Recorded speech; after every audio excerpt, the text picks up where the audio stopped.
ہم ذکر کریں گے، لیکن آج ہم سیدنا عثمان غنی رضی اللہ تعالیٰ عنہ کی بارگاہ میں آئے ہیں۔ حضرت عثمان رضی اللہ تعالیٰ عنہ یہ وہ صحابی ہیں رسول کریم صلی اللہ تعالیٰ علیہ وسلم کے ہمراہ رہے۔ ان کے دو لقب ہیں، ایک ذو الہجرتین ہے اور ایک ذو النورین ہے، دو نور والا اور دو ہجرتوں والا۔ دو نور والا اس لیے کہ حضور صلی اللہ علیہ وسلم کی دو بیٹیاں جو نور ہی ہیں وہ دونوں حضرت عثمان کے نکاح میں آئی، کیونکہ حضور صلی اللہ تعالیٰ علیہ وسلم کی اولاد کو بھی ہم کیا کہتے ہیں؟ وہ نور والے ہیں۔ امام اہل سنت نے نہیں فرمایا تیری نسل پاک میں ہے بچہ بچہ نور کا، تو ہے عین نور تیرا سب گھرانہ۔ ہمارا تو عقیدہ یہ ہے حضور صلی اللہ علیہ وسلم کے دو نور کس کے گھر میں تھے؟ عثمان غنی رضی اللہ تعالیٰ عنہ کے دو نور تھے۔ اتنا ہی نہیں، میرے آقا صلی اللہ علیہ وسلم کی حیات میں ہی ام کلثوم کا بھی انتقال ہوا، دوسری صاحبزادی حضور کی، وہ بھی انتقال کر گئی۔ لیکن جب تک حضور صلی اللہ علیہ وسلم کی چوتھی صاحبزادی سیدہ کائنات فاطمہ الزہرا رضی اللہ تعالیٰ عنہا مولا علی کرم اللہ وجہہ الکریم کے نکاح میں تھیں، حضور صلی اللہ علیہ وسلم فرماتے ہیں میری اگر ان کے علاوہ 40 بیٹیاں ہوتی تو یہ کے بعد دیگرے میں سب عثمان کے نکاح میں دینا پسند کرتا۔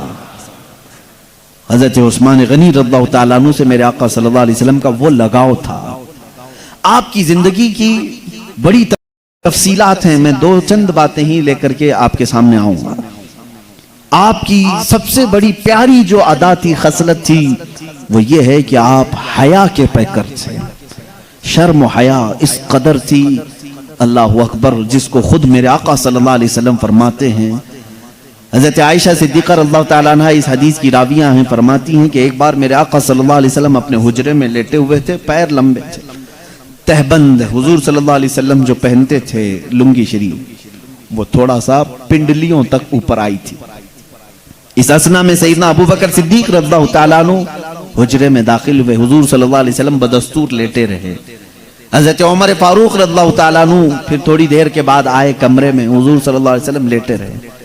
حضرت عثمان جیسی کمرے میں آئے، حضور نے اپنی تہبند صحیح کر لی، غلط تو نہیں تھی لیکن پیر کو موڑ لیا اور تہبند کو آگے کھینچ لیا۔ حضرت عائشہ صدیقہ رضی اللہ تعالیٰ عنہ فرماتی ہیں جب یہ صاحب سب ملاقات کر کے اور بھی دیگر صحابہ آئے، جب چلے گئے تو میں نے پوچھا رسول کریم صلی اللہ علیہ وسلم سے کیا آپ بدستور ایسے ہی لیٹے رہے؟ پہلے جو دو صحابہ آئے، تیسرے میں حضرت عثمان آئے، تو آپ اپنے پیر کو موڑ لیتے ہیں اور اپنی تہبند کو کھینچ لیتے ہیں، ایسا کیوں کیا؟ سیدنا رسول کریم صلی اللہ تعالی علیہ وسلم نے ارشاد فرمایا اے عائشہ کیا میں اس سے حیا نہ کروں جس سے اللہ کے فرشتے بھی حیا کرتے ہیں؟ حیا عثمان کا مقام یہ ہے میرے عزیزو۔ سیدنا عثمان غنی رضی اللہ تعالیٰ عنہ کے متعلق میرے آقا صلی اللہ علیہ وسلم فرماتے ہیں اللہ کے فرشتے بھی عثمان سے حیا کرتے ہیں۔ یقیناً میرے آقا صلی اللہ علیہ وسلم کے صحابہ کی زندگیاں اگر ٹٹول کر کے دیکھو گے تو زندگی کا ایک ایک شعبہ ایک ایک زندگی سے مل ہی جائے گا۔ ہر صحابی کی زندگی میں کوئی نہ کوئی ایسی صفت تمہیں ملے گی جو ہماری پوری زندگیوں کا احاطہ کرتی ہے۔ اس حیا کا کیا کردار ہے؟ حیا سمجھتے ہیں نا، حیا دو طرح کی ہوتی ہے، ایک حیا رحمانی ہے اور ایک حیا شیطانی ہے۔ دونوں چیزیں سمجھ لو، حیا رحمانی کیا ہے اور حیا شیطانی کیا ہے۔ اگر گناہ کرنے سے تمہیں شرم آتی ہے، علل اعلان کچھ گندے کام کرنے سے تمہیں حیا آتی ہے تو یہ حیا رحمانی ہے، اچھی حیا ہے۔ لیکن نیکی کرنے سے اگر کسی کو شرم آتی ہے تو یہ حیا شیطانی ہے۔ دو جگہ حیا آتی ہے نا، میاں آپ ٹوپی کیوں نہیں پہن رہے؟ شرم آ رہی ہے۔ آپ داڑھی رکھنے میں کیوں پسو پیش کر رہے ہو؟ شرم آتی ہے، چار لوگوں کے ساتھ بیٹھنا رہتا ہے، ہمارے کام دھندے رہتے ہیں۔ یہ جو شرم ہے، یہ جو حیا ہے، اس کو حیا شیطانی کہا جاتا ہے۔ یہ شیطانی شرم ہے۔ نیکیوں کے موقع پر حضرت سلمان فارسی رضی اللہ تعالیٰ عنہ کے پاس ایک یہودی آیا اور وہ سوال کر رہا تھا۔ کچھ باتوں میں حضرت سلمان فارسی رضی اللہ تعالیٰ عنہ نے استنجا کرنے کا طریقہ اسے بتایا کہ استنجا کرنے کا طریقہ حضور اکرم صلی اللہ علیہ وسلم نے ہمیں یوں سکھایا ہے، اگر پانی ہو تو پانی سے اور ڈھیلا ہو تو ڈھیلے سے کس طرح سے کرنا چاہیے۔ وہ ہنسنے لگا منہ پکڑ کر کے، کہا ارے یہ بھی باتیں تمہارے رسول بتاتے ہیں؟